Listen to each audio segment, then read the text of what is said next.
स्तवं विगतशक्तिरपि प्रवृत्तः प्रीत्यात्मवीर्यमविचार्य मृगेन्द्रम् नाभ्येति किं निजशिशोः परिपालनार्थम् नाभ्येति किं निजशिशोः रुकना है परिपालनार्थम् अल्पश्रुतं श्रुतवतां परिहासधाम त्वद्भक्तिरेव मुखरी कुरुते बलान्माम् यत्कोकिलः किलमधौ मधुरं विरौति तच्चाम्रचारुकलिका निकरैकहेतु तत्संस्तवेन भवसन्ततिसन्निबद्धं पापं क्षणात् क्षयमुपैति शरीरभाजाम् आक्रान्तलोकमलिनीलमशेषमाशु सूर्यांशुभिन्नमिव शार्वरमन्धकारम्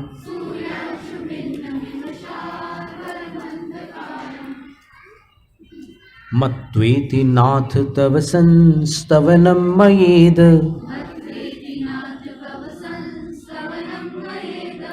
मारभ्यते तनुधियापि तव प्रभावात्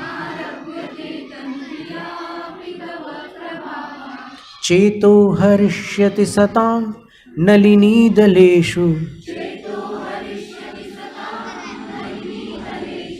मुक्ताफलद्युतिमुपैति ननूदबिन्दुः आस्तां तव स्तवनमस्तसमस्तदोषं त्वत्सङ्कथापि जगतां दुरितानि हन्ति दूरे सहस्रकिरणः कुरुते प्रभैव पद्माकरेषु जलजानि विकासभाञ्जी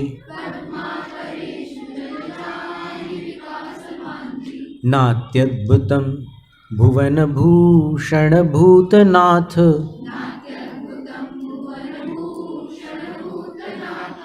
भूतैर्गुणैर्भुवि भवन्तमभिष्टुवन्तः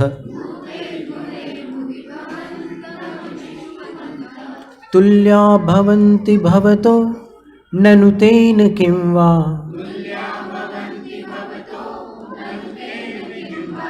भूत्याश्रितं य इह नात्मसमं करोति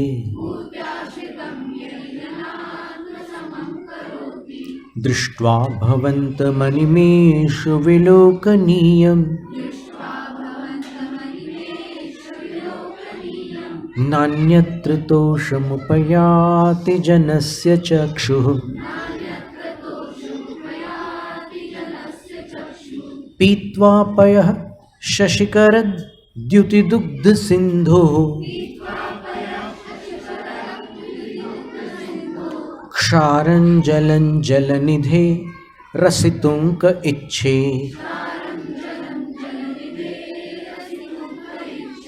यैः शान्तरागरुचिभिः परमाणुभिस्त्वं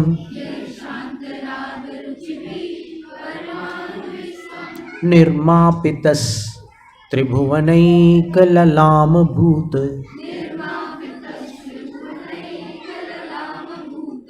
तावन्त एव खलु ते प्रणवः पृथिव्याम् यत्ते समानमपरं न हि रूपमस्ति वक्त्रं क्वते सुरनरोरगनेत्रहारी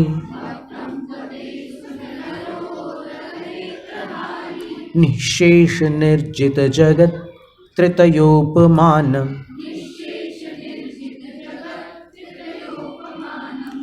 बिम्बं कलङ्कमलिनं क्व निशाकरस्य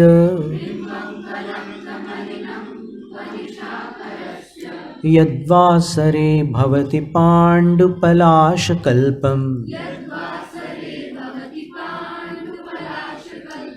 सम्पूर्णमण्डलशशाङ्ककलाकलाप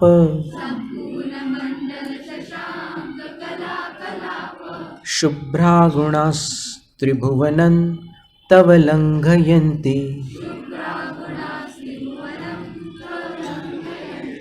ये संश्रितास्त्रिजगदीश्वरनाथमेकम्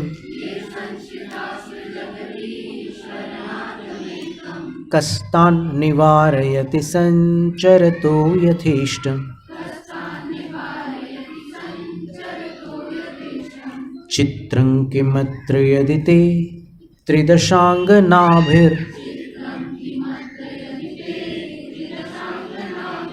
नीतं मनागपि मनो न विकारमार्गम् कल्पान्तकालमरुता चलिताचलेन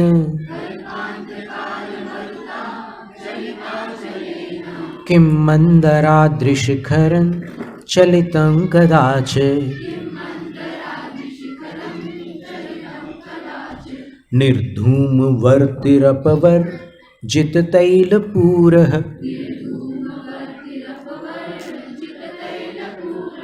कृत्स्नं जगत्त्रयमिदं प्रकटीकरोषि गम्यो न जातुमरुतां चलिताचलानां दीपो परस्त्वमसि नाथ जगत्प्रकाशः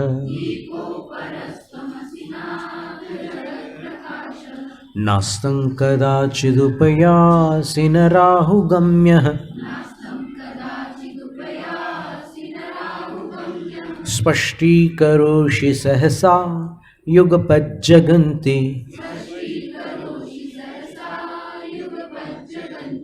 नाम्भोधरोदरनिरुद्धमहाप्रभावः सूर्यातिशायि महिमासि मुनीन्द्रलोके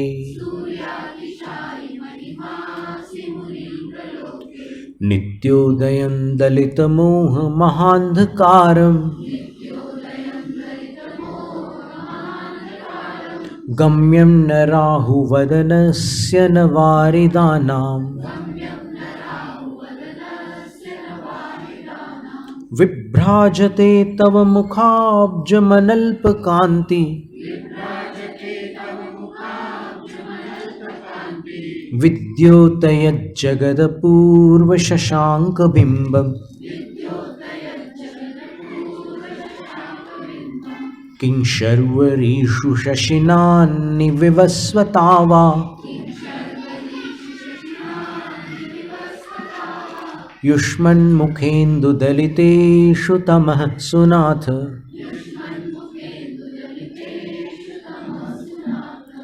निष्पन्नशालिवनशालिनि जीवलोके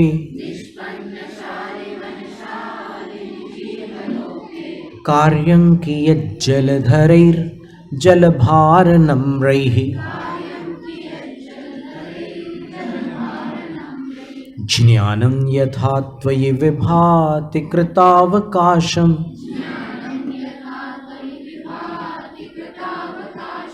नैवं तथा हरिहरादिषु नायकेषु तेजः स्फुरन् मणिषु याति यथा महत्त्वम् नैवं तु काचशकले किरणाकुलेऽपि मन्ये वरं हरिहरादय एव दृष्टा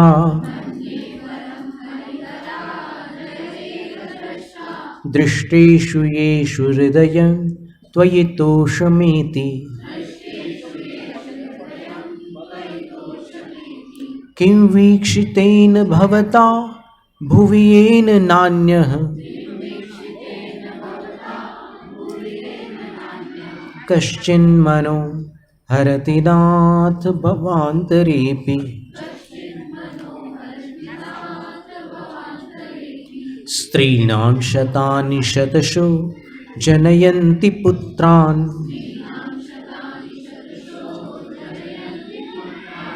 नान्यासु तदुपमं जननी प्रसूता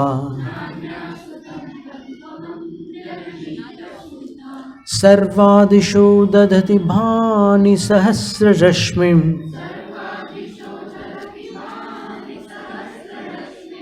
प्राच्येव दिक् जनयति स्फुरदंशुजालम् त्वां मां मनन्ति मुनयः परमं पुमांस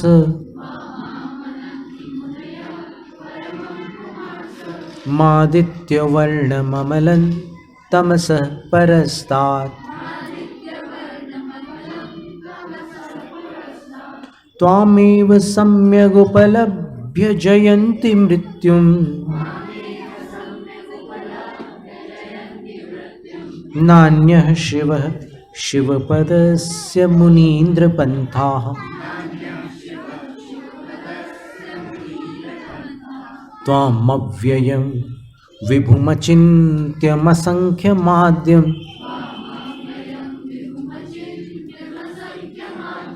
ब्रह्माण्डमीश्वरमनन्तमनङ्गकेतुम् योगीश्वरं विदितयोगमनेकमेकं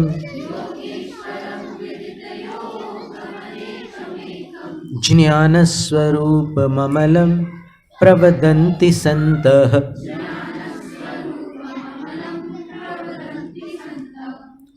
बुद्धस्त्वमेव विबुधार्चितबुद्धिबोधात् त्वं शङ्करोऽसि भुवनत्रयशङ्करत्वात् धातासि धीर शिवमार्गविधेर्विधानात् व्यक्तं त्वमेव भगवन् पुरुषोत्तमोऽसि।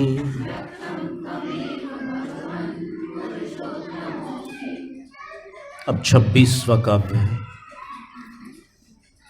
आदिनाथ भगवान की स्तुति करते करते आचार्य मानतुंग स्वामी भगवान को नमस्कार कर रहे हैं, नमोस्तु कर रहे हैं।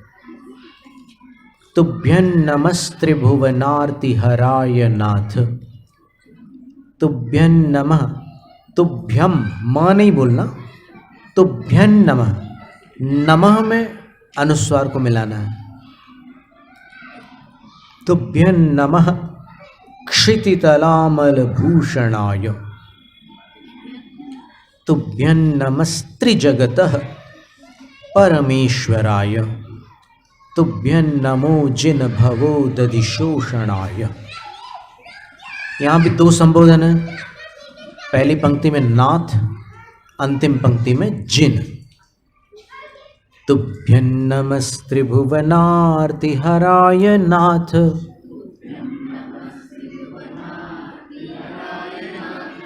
लेकिन इस काव्य को पढ़ते समय ये सबको याद है, पूरे भारत में बहुत सारे लोगों को याद है। ये पूरा भक्तामर भले ना आता हो, लेकिन ये तुभ्यं नमः तो लगभग सबको आता है। तो इसमें अपने को नमस्कार करना है। नमः लिखा है ना, तो नमः लिखा है तो आप ऐसे बैठ के नमः करते होगे, ऐसे थोड़ी नमः करते हैं, हाथ जोड़ के सिर झुका करके नमः करते हैं। तुभ्यं नमस्त्रिभुवनार्ति हराय नाथ,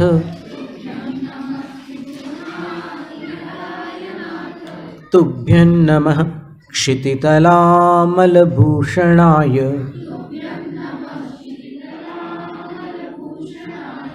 तुभ्यं नमस्त्रिजगतः परमेश्वराय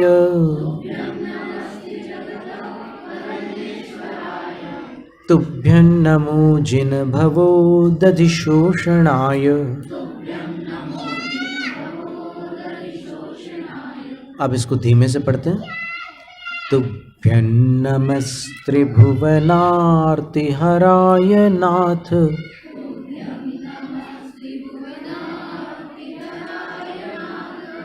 तुभ्यं नमः क्षितितलामलभूषणाय।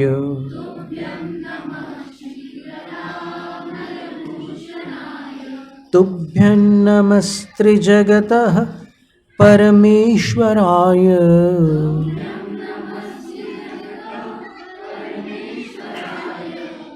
तुभ्यं नमो जिनभवो दधिशोषणाय।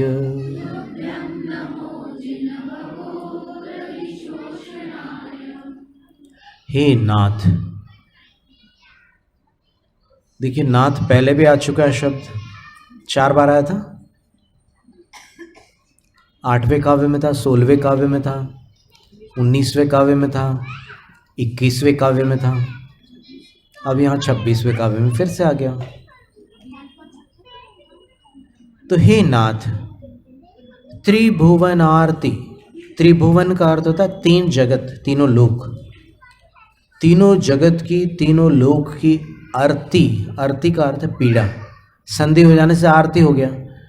तो तीनों जगत की आरती को अर्थात पीड़ा को हराय, हरने वाले, तीनों जगत की पीड़ा को हरने वाले, तुभ्यं नमः, आपको नमस्कार हो, आपके लिए नमन। फिर दूसरी पंक्ति में कह रहे हैं क्षिति तलामल भूषणाय। क्षिति का अर्थ पृथ्वी होता है, धरती होता है।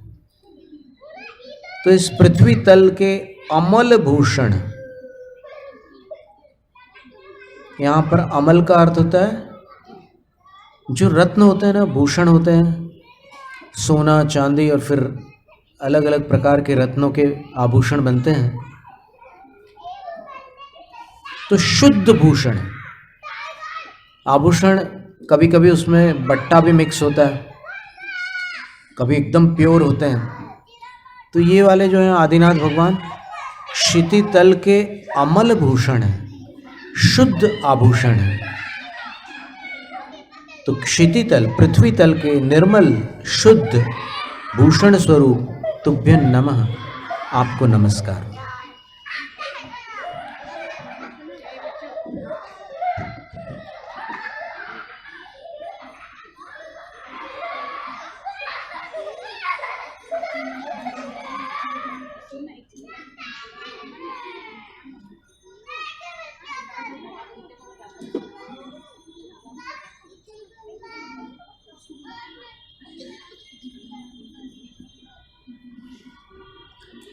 त्रिजगतः परमेश्वराय, 3 जगत के परमेश्वर, तुभ्यं नमः, आपके लिए नमस्कार हो।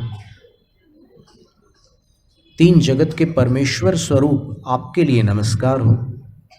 और हे जिन भवोदधिशोषणाय तुभ्यं नमः।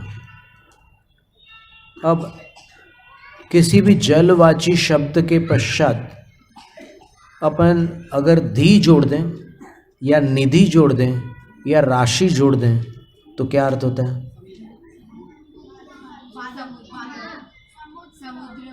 बादल या समुद्र? पक्का? या फिर इंतजार कर रहे हो कि हम बता दें क्या? समुद्री होता है। द जोड़ो या धर जोड़ो तो बादल होता है। तो यहां पर क्या है? उद, उदक शब्द में जलवाची है ना, उदक। उदक का अर्थ क्या होता है? पानी। तो उसमें धी जोड़ दिया है, ओदधि, भवोदधि। भव का अर्थ संसार है और उदधि का अर्थ समुद्र है। तो हे जिन संसार समुद्र को शोषणाय, शोषण का अर्थ होता है सुखाना। संसार समुद्र को सुखाने वाले तुभ्यं नमः, आपको नमस्कार। अब अपने को समझना है कि ये तो अपन ने शब्द के अर्थ बता दिया, अब इसका भाव क्या है? आचार्य मानतुंग स्वामी क्या कहना चाह रहे हैं? आचार्य मानतुंग स्वामी ने पहली पंक्ति में तो लिख दिया कि तीनों जगत की पीड़ा को हरने वाले हे नाथ, आपके लिए नमस्कार हो। तो तीनों जगत की पीड़ा को भगवान हरते हैं क्या? हरने का मतलब क्या है? दूर करने वाले हैं। तीनों जगत की पीड़ा को भगवान दूर करते हैं क्या? नहीं करते हैं। अगर नहीं करते तो फिर आचार्य मानतुंग स्वामी असत्यवादी हैं, है ना? उन्होंने गलत लिख दिया। और अगर करते हैं तो आज तक अपने को पता क्यों नहीं चला कि तीनों जगत की पीड़ा भगवान दूर करते हैं?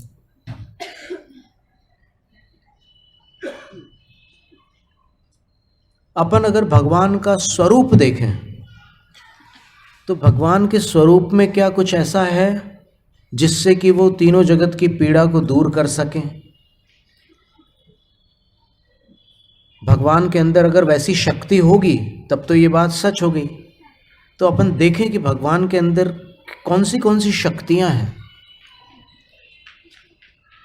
तो तत्वार्थ सूत्र के दूसरे अध्याय में जिनेंद्र भगवान के पास 9 शक्तियां बताई है, 9 लब्धियां।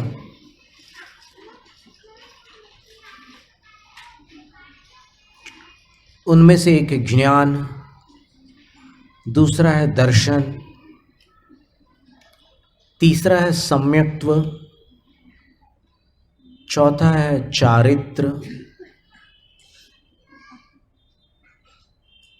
फिर पांचवा है दान,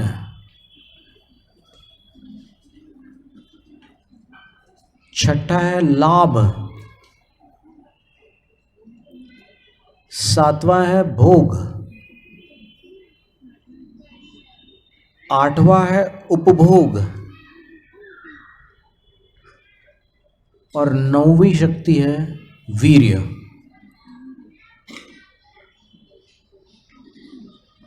तो ये 9 क्षायिक लब्धियां भगवान के पास होती है। इनको समझे बिना अगर भगवान के बारे में अपन कुछ निर्णय कर लें तो वो निर्णय गलत भी हो सकता है। जैसे अभी अपन बचपन से एक बात सुनते हैं ना भगवान जिनेंद्र के बारे में कि भगवान तो वीतराग है, अपने भगवान तो वीतराग, ऐसा बोलते हैं लोग। अपने, जैसे कि अपने ही हूँ जैसे भगवान सबके होते हैं, किसी एक समूह विशेष के नहीं होते। तो अपने भगवान तो वीतराग है, कुछ लेते देते नहीं, बोलते हैं ना ऐसा। ये आपने भी कभी सुना होगा।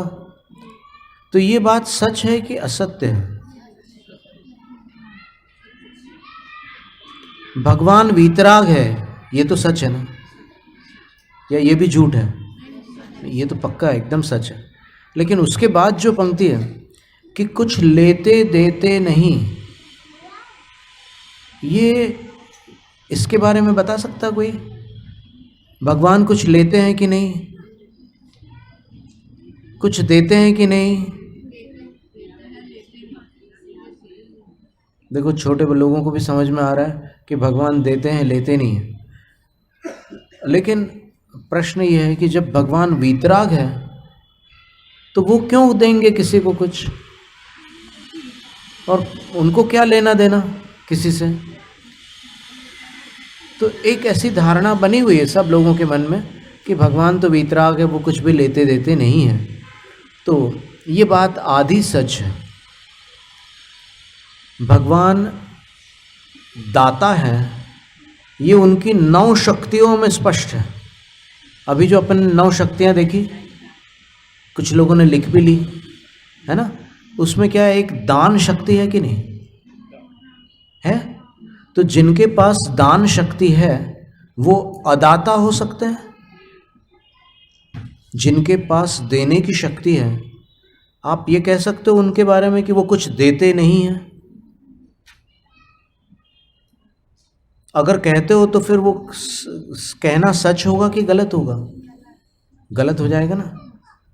और फिर जिन सहस्त्र नाम स्तोत्र, एक स्तोत्र है, आपने नाम सुना था पहले, उसमें भगवान के 1008 नाम हैं। आदिनाथ भगवान के 1008 नाम हैं। कौन से स्तोत्र में? जिन सहस्त्र नाम स्तोत्र में। देखो, जिन सहस्त्र नाम, विष्णु सहस्त्र नाम, ऐसे कई स्तोत्र हैं। सरस्वती सहस्त्र नाम, पद्मावती सहस्त्र नाम, ऐसे कितने सारे स्तोत्र हैं। लेकिन जिन सहस्त्र नाम स्तोत्र में भगवान के 1008 नामों में से 6 नाम ऐसे हैं जो ये प्रमाणित करते हैं कि भगवान देते हैं। कौन से 6 नाम? एक नाम है महादान। आदिनाथ भगवान का एक नाम है महादान। जो दान ही न दे वो महादान कैसे हो जाएगा? महादान का अर्थ क्या होता है? महादानी। संस्कृत में उसको महादान बनाया, हिंदी में अर्थ होगा महादानी। आदिनाथ भगवान महादानी एक नाम है उनका। तो ये नाम सिर्फ काम चलाने वाला नाम नहीं है, वास्तविक नाम है। फिर एक नाम है अभीष्टद। अभीष्टद, अभीष्ट को देने वाले। जो भी आपको पसंद है वो चीज़ भगवान दे सकते हैं। ये दूसरा नाम है। तीसरा नाम है वरप्रदः। वरप्रद, वरप्रद। देखते हैं 6 नाम कौन बताता है प्रश्न मंच में। महादान, अभीष्टद, वरप्रद, फिर कामधेनु,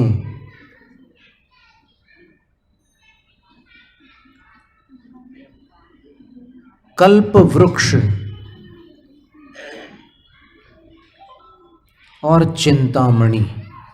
चिंतामणि अपन पार्श्वनाथ भगवान को बोलते ही हैं, लेकिन आदिनाथ भगवान का एक नाम है, 1008 नामों में से एक नाम चिंतामणि भी है। अब ये इसका क्या अर्थ है? कामधेनु का अर्थ क्या होता है? धेनु का अर्थ गाय होता है। एक ऐसी दिव्य गाय जिसके पास आप जो भी कामना करोगे उसकी पूर्ति हो जाएगी। और कल्प वृक्ष क्या है? एक ऐसा वृक्ष जिसके नीचे खड़े होकर या बैठकर आप जो मांगोगे वो आपको प्राप्त हो जाएगा।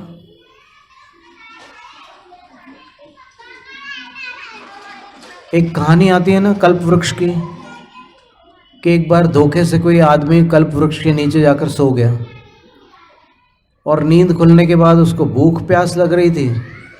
तो वो मन ही मन सोचता है और उसके मुंह से भी निकल जाता है कि काश अच्छा ठंडा सा पानी मिल जाता और बढ़िया सा भोजन मिल जाता।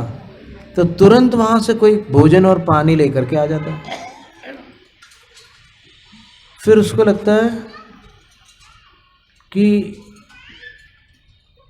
काश मैं भी धनवान होता। धनवान हो जाता है। काश मैं भी सुंदर होता, सुंदर हो जाता है। काश मेरे पास भी अच्छे अच्छे कपड़े होते, अच्छे अच्छे कपड़े आ जाते हैं। काश मेरे पास भी सोने के आभूषण होते, सोने के आभूषण आ जाते हैं। वो जो जो बोलता गया वो सब होता गया। फिर उसने ऐसे ही आसपास देखा, घनघोर जंगल है, कहीं शेर आकर मेरे को खा ना जाए। तो वो कल्प वृक्ष के नीचे ऐसे उल्टी सीधी बातें सोचेगा तो क्या होगा? शेर आ जाता वहाँ पर और उसको खा जाता।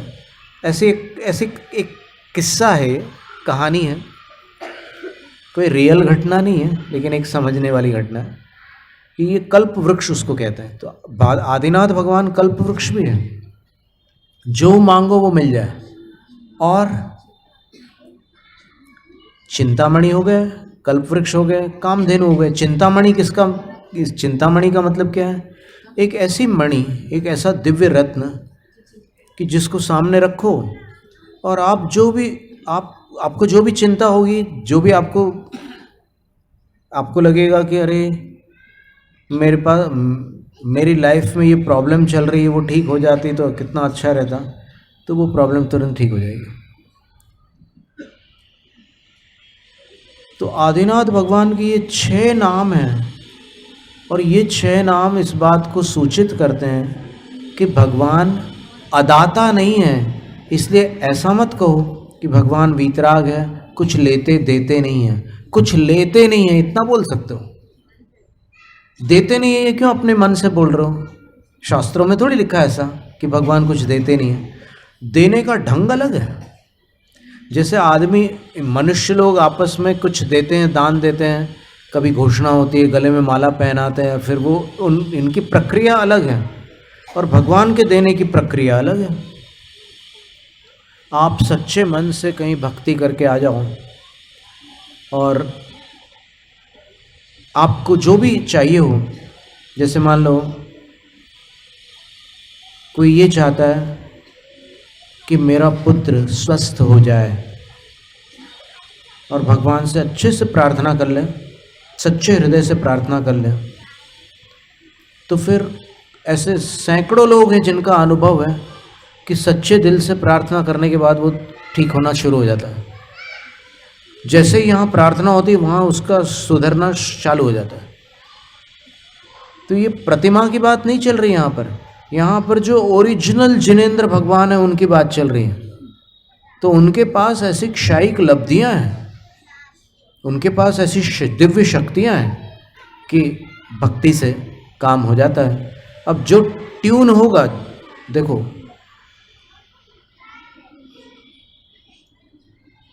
FM जानते हो आप, फ्रीक्वेंसी मॉड्यूलेटर, FM रेडियो बजता है ना, और FM डिवाइस भी आता है। तो उसमें अगर आप किसी एक फ्रीक्वेंसी पर ट्यून करोगे उसको, तो फिर वहाँ का जो चीज़ वहाँ चल रही है वो आपको सुनाई देगी। और अगर आप कहीं और ट्यून करके वो सुनना चाहो तो कैसे सुनोगे? इसी प्रकार आप पूरे विश्वास के साथ भगवान की भक्ति करोगे तो भक्ति फल देगी। और आप भक्ति कर रहे हो लेकिन आपको अंदर डाउट है कि हो जाएगा ना, आप और 10 लोगों से पूछ रहे हो कि मैं भक्ति करके आया हूँ, मेरा काम हो जाएगा ना। अरे इतनी शंका भरी हुई है तो काम कैसे होगा? जिसका काम होना होता है उसको पूर्ण विश्वास होता है कि काम होगा, और जिसका काम बिगड़ना होता है वो 10 लोगों के सामने पूछता रहता है कि मेरा काम होगा कि नहीं होगा, होगा कि नहीं होगा, होगा कि नहीं। ये शंका ही उस काम को रोक देती है।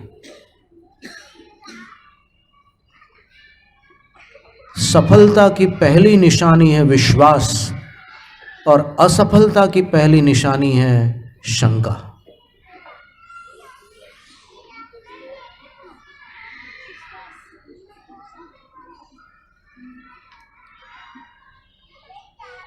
कभी किसी ने आचार्य विद्यासागर महाराज श्री का पड़गान किया हो, उस दिन सवेरे उसके मन में क्या भाव थे उससे पूछ के देखना। उस दिन उसके मन में 1% भी शंका नहीं थी। उसके मन में पूरा विश्वास था कि आज आहार होंगे। आहार हो जाता है। 1 महीना हो गया, चौका लगाते लगाते हो ही नहीं रहे। आज होंगे कि नहीं होंगे क्या पता। ये जो आपने ऑप्शन रखा ना, होंगे कि नहीं होंगे, तो आपकी एनर्जी 2 जगह स्कैटर हुई। आपने 2 जगह अपनी शक्ति लगा दी। होंगे कि नहीं होंगे मतलब आप शंका में ही हो अभी। आज जरूर होंगे। ये वाइब्रेशन अंदर लाने से घटना वैसी हो जाती है। शंका से सारे काम बिगड़ जाते हैं। तो वो हम ये बताना चाह रहे हैं कि भगवान सब कुछ दे रहे हैं, अपने को मिल क्यों नहीं रहा है? प्रश्न समझ में आ रहा है ना आपको? यहाँ सिमंदर भगवान आदि 20 तीर्थंकर है पूरे मनुष्य लोक में अभी इसी वक्त। जम्बू द्वीप में 4 है, धातकी खंड में 8 है और आधे पुष्कर द्वीप में भी 8 है। तो 4, 8 और 8 कितने हुए? 20 हो गए ना। पंचमेरु संबंधी 4 तीर्थंकर है। समझ में आ रहा है? एक एक मेरु की पूर्व दिशा में विदेह क्षेत्र है, पश्चिम में विदेह क्षेत्र है। पूर्व में 2 तीर्थंकर है, पश्चिम में 2 तीर्थंकर है। तो एक मेरु संबंधी जो महाविदेह है वहां पर 4 तीर्थंकर है इस समय। ऐसे सभी मेरु, 5 मेरुओं में 4 तीर्थंकर है। तो 5 4 20, 20 तीर्थंकर है। 20 तीर्थंकर हैं। अगर अपनी भक्ति कनेक्ट हो जाए तो उनके पास कितनी शक्ति है इसकी कोई कल्पना ही नहीं कर सकता। आप जितनी भी कल्पना करोगे उससे अधिक शक्ति है उनकी। किसी की उतनी क्षमता नहीं है कि वहां तक कल्पना दौड़ा सके। और अगर आपकी भक्ति कनेक्ट हो गई, उनसे जुड़ गई, तो आज इसी वक्त कुछ भी संभव है। लेकिन इतनी बड़ी हस्ती तीर्थंकर भगवान, उनसे अपन उनकी हैसियत देख करके प्रार्थना करें। समझ में आ रहा है? आप जब कभी कोई दान की घोषणाएं होती रहती है किसी बड़े मंच से, तो वहाँ पर जो विशेष धनवान लोग रहते हैं उनसे 500 की रसीद कटवाते हैं क्या? नहीं। और वो जो लाखों करोड़ों में दान देने की क्षमता रखने वाले हैं उनसे 500 की तो बात ही नहीं की जाती। इसी प्रकार जिनेंद्र भगवान है, तो जिनेंद्र भगवान के पास जाकर के आप ये प्रार्थना करोगे कि भगवान 1 महीने से मुझे खांसी आ रही है, मेरी खांसी ठीक कर दो। ऐसी प्रार्थना करोगे क्या? खांसी ठीक करवाने की प्रार्थना करोगे भगवान से?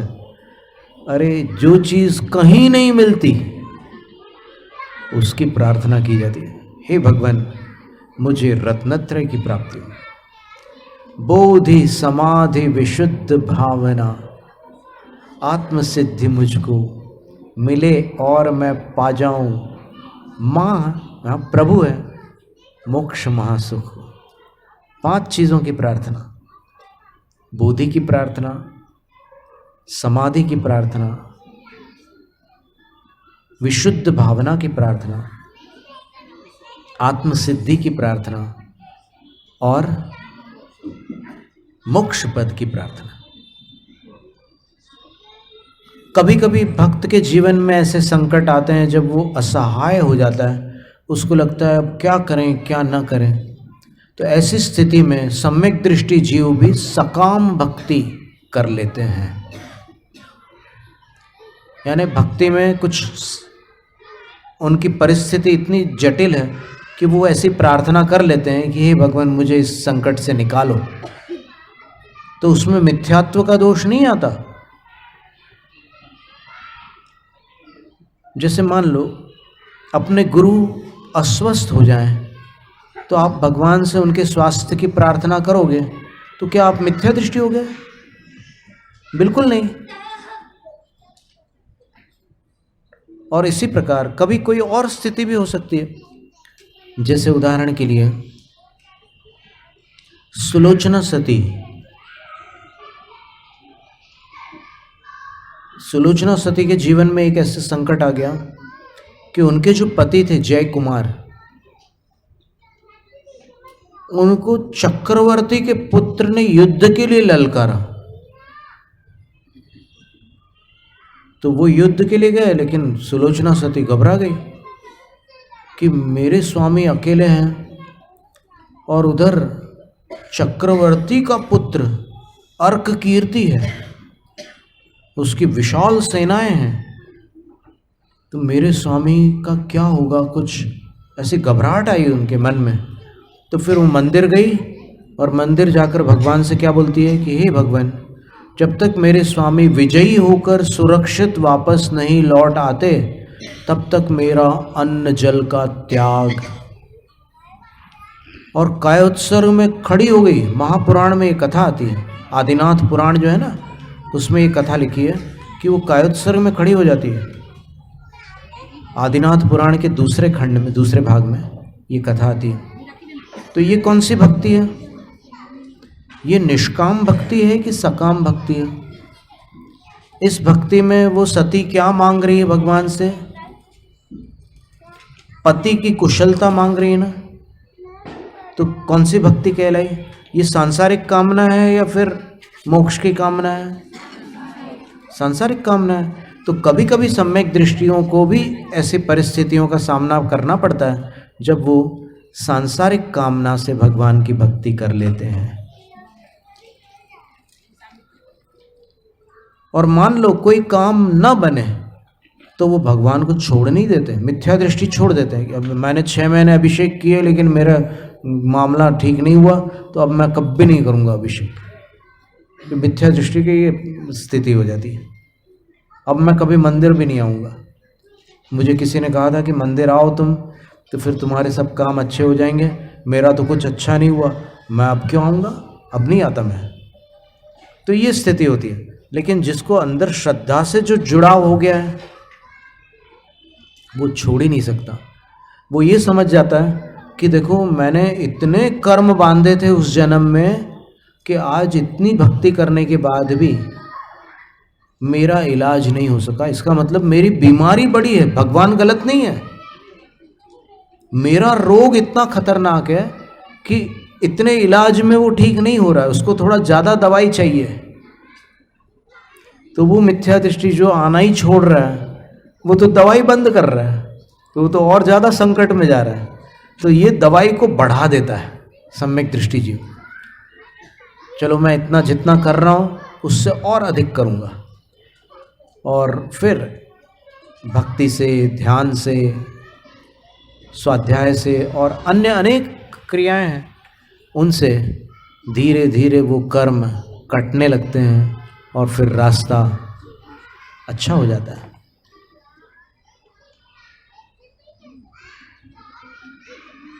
नादानी में की गई भूल विवेक आने के बाद रुलाती है।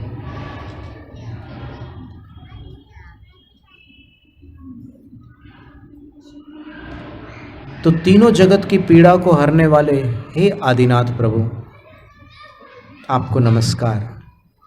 तो भगवान दाता भी है, त्राता भी है, कर्ता भी है, हरता भी है।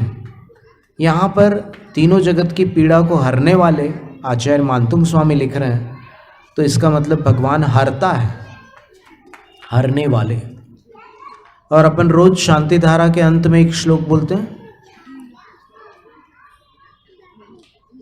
संपूजकानां प्रतिपालकानां यतीन्द्र सामान्य तपोधनानां देशस्य राष्ट्रस्य पुरस्य राज्ञः करोतु शांतिं भगवान जिनेन्द्रः।